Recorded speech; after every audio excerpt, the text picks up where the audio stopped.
નમસ્કાર દર્શક મિત્રો, ધ લોકસત્તા શોમાં આપનું સ્વાગત છે। યમનના નાગરિક તલાલ અબ્દો મહદીની હત્યા કેસમાં ફસાયેલી ભારતીય નર્સ નિમિષા પ્રિયાને મહદી પરિવારે માફ કરવાનો ઇનકાર કરી દીધો છે। મીડિયા રિપોર્ટ્સ મુતાબિક મહદીના ભાઈ અબ્દુલ ફતા મહદીએ સોશિયલ મીડિયા પર સ્પષ્ટપણે કહ્યું કે તે તેના ભાઈની હત્યાના કેસમાં કોઈ માફી કે સમાધાન નથી ઈચ્છતો। મહદીએ કહ્યું કે અમે બદલો લઈને રહીશું। મહદીએ વધુમાં કહ્યું કે ગમે તેટલું દબાણ કે વિનંતી કરવામાં આવે તેઓ માફ કરશે નહીં અને બ્લડ મની એટલે કે હત્યાના બદલામાં આપવામાં આવતી રકમ લેશે નહીં। નિમિષાને 16 જુલાઈએ ફાંસી આપવાની હતી, પરંતુ તેને હાલ પૂરતું મુલતવી રાખવામાં આવે છે। 34 વર્ષના નિમિષા હાલ યમનની રાજધાની સનાની કેન્દ્રીય જેલમાં બંધ છે। જો કે તેમની સજાની નવી તારીખ હજુ સામે નથી આવી। મોતની સજાને ટાળવા માટે ભારત સરકાર અને સામાજિક કાર્યકર્તાઓ તરફથી પ્રયાસ ચાલુ છે। સૌપ્રથમ જાણીએ કે કિયાસ શું હોય છે। તો કિયાસ અરબી ભાષાનો શબ્દ છે। તેનો મતલબ પ્રતિશોધ કે બદલો લેવો છે। ઇસ્લામ અનુસાર કિયાસ એક પ્રકારની સજા છે જે શારીરિક ઈજા સાથે સંબંધિત ગુનો કરનાર મહિલા કે પુરુષ બંને પર લાગુ પડે છે। સરળ શબ્દોમાં સમજીએ તો જીવના બદલામાં જીવ અને આંખના બદલામાં આંખ લેવી। એટલે જેટલી તકલીફ કોઈને પહોંચી છે તેના બદલામાં અપરાધીને પણ એટલી જ તકલીફ મળે, તેનાથી વધુ કે ઓછી નહીં। શું મનીષા પાસે બચવાનો કોઈ રસ્તો છે?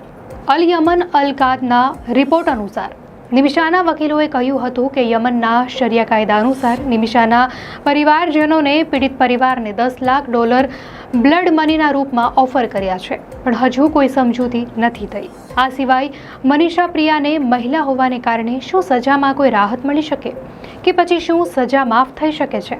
તો કિયાસ આ જ છે કે જો કોઈએ કોઈની આંખ ફોડી હોય તો આવું કરનારને સજા તરીકે આંખ જ ફોડવામાં આવે। જેણે જેવું કર્યું તેના બદલામાં તેને એવી જ સજા મળે છે।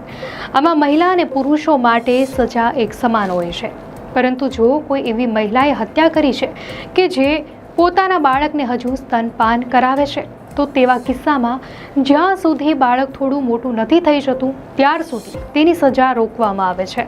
આ કોઈ એક દેશનો કાયદો નથી, પણ કુરાનનો કાયદો છે।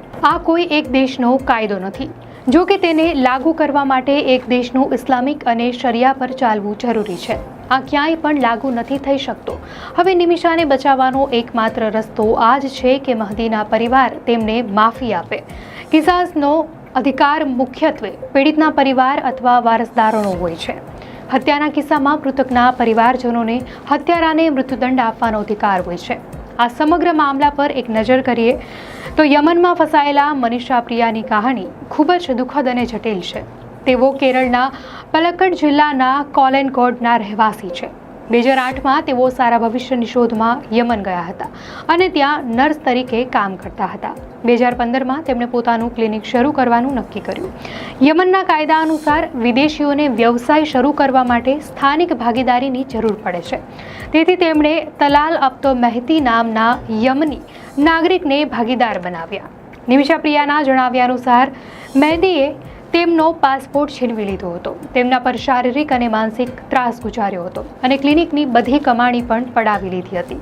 મહદીએ કથિત રીતે નકલી દસ્તાવેજો બનાવીને દાવો કર્યો હતો કે તેઓ નિમિષાના પતિ છે।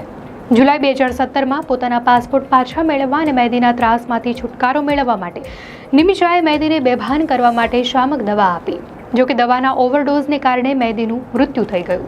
મહદીના મૃત્યુ બાદ નિમિષા અને એક અન્ય યમની મહિલા હનાન પર મહદીના શરીરના ટુકડા કરીને પાણીની ટાંકીમાં નિકાલ કરવાનો આરોપ મૂકવામાં આવ્યો હતો। ઓગસ્ટ 2017માં નિમિષાને યમન સાઉદી અરેબિયા સરહદ નજીકથી ધરપકડ કરવામાં આવી હતી।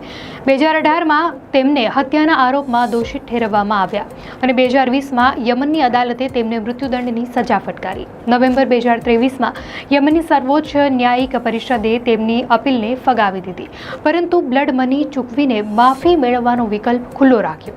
નિમિષાને બચાવવા માટે save Nimisha Priya international action council સહિતના વિવિધ સંગઠનો અને ભારત સરકાર પ્રયાસ કરી રહી છે। નિમિષાની માતા પણ યમનમાં છે અને મહદીના પરિવાર સાથે વાતચીત કરી રહ્યા છે। ભારત સરકાર આ મામલે સ્થાનિક અધિકારીઓ અને મિત્ર દેશોના સંપર્કમાં છે।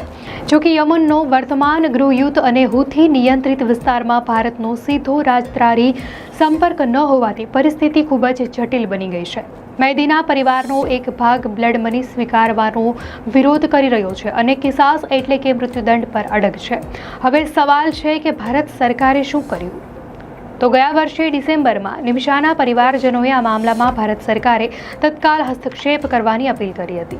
આ મામલે ભારતીય વિદેશ મંત્રાલયે એક નિવેદનમાં દરેક શક્ય મદદ કરવાનું આશ્વાસન પણ આપ્યું હતું. ભારતીય વિદેશ મંત્રાલયના પ્રવક્તા રણધીર જયસ્વાલે એક પ્રેસ બ્રીફિંગમાં કહ્યું છે કે નિમિષા પ્રિયા મામલામાં ભારત સરકાર સંભવ મદદ કરી રહી છે. મંત્રાલયે કાયદાકીય મદદ આપી છે અને પરિવારની મદદ માટે એક વકીલ પણ નિયુક્ત કર્યો છે. ભારત સરકાર આ મામલે મિત્રવ્રત સરકારો સાથે પણ સંપર્કમાં છે. દર્શક મિત્રો, આ ઘટના અંગે આપની શું પ્રતિક્રિયા છે અમને કોમેન્ટમાં ચોક્કસથી જણાવશો. અને જો આપને આ વિડીયો સારો લાગ્યો હોય તો વિડીયોને લાઇક કરો અને ચેનલને સબસ્ક્રાઇબ કરો.